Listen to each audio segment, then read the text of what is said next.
bersama saya Vivi Amelia Putri. Pada video kali ini saya akan sedikit membahas materi mengenai budaya manajemen pengetahuan organisasi. Oke, langsung aja simak videonya ya.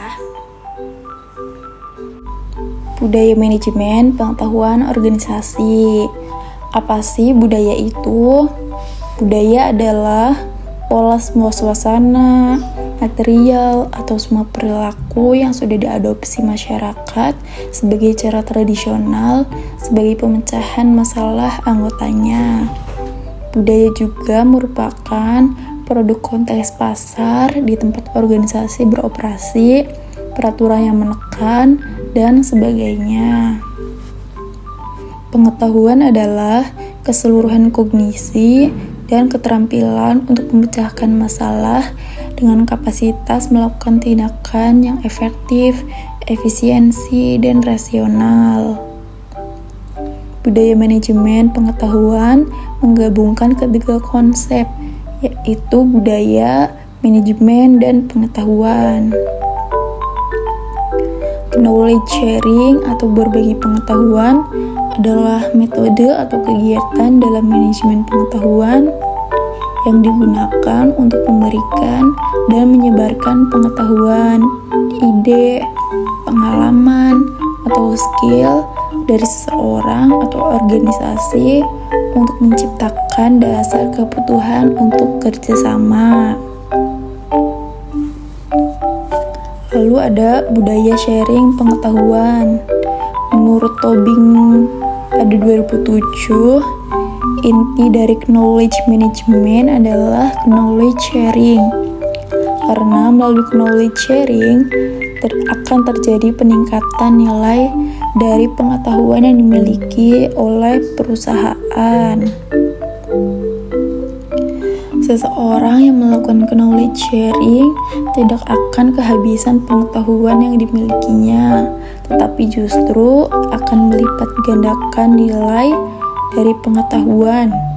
Bila sudah dimiliki, dapat dimanfaatkan oleh banyak orang.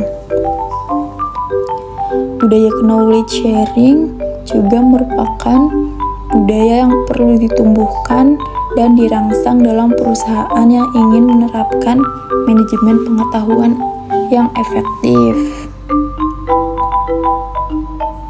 Selanjutnya yaitu pengaruh 7S terhadap kesuksesan organisasi.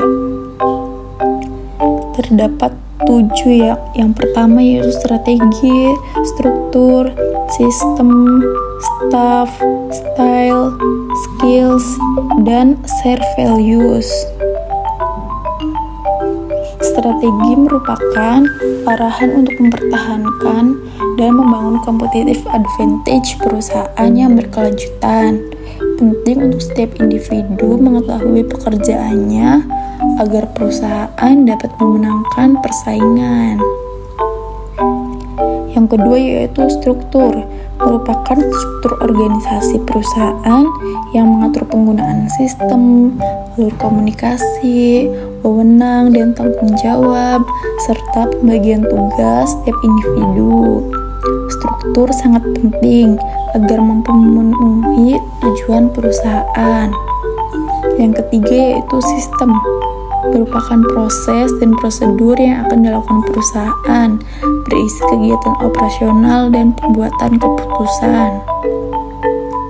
Jika terjadi perubahan pada perusahaan, sistem tersebut akan menjadi fokus utama dari manajemen. Yang keempat yaitu skill, merupakan kompetensi karyawan yang dibutuhkan oleh perusahaan tersebut agar mampu mencapai tujuannya. Kemampuan ini harus sesuai dengan standar yang diharapkan oleh perusahaan tersebut. Yang kelima yaitu staff, merupakan sumber daya manusia perusahaan yang tergolong sebagai aset perusahaan.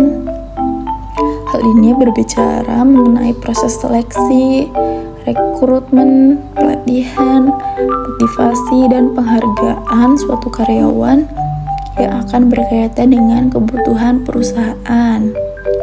Yang keenam yaitu style, merupakan gaya kepemimpinan manajemen agar perusahaan mampu untuk mencapai tujuannya.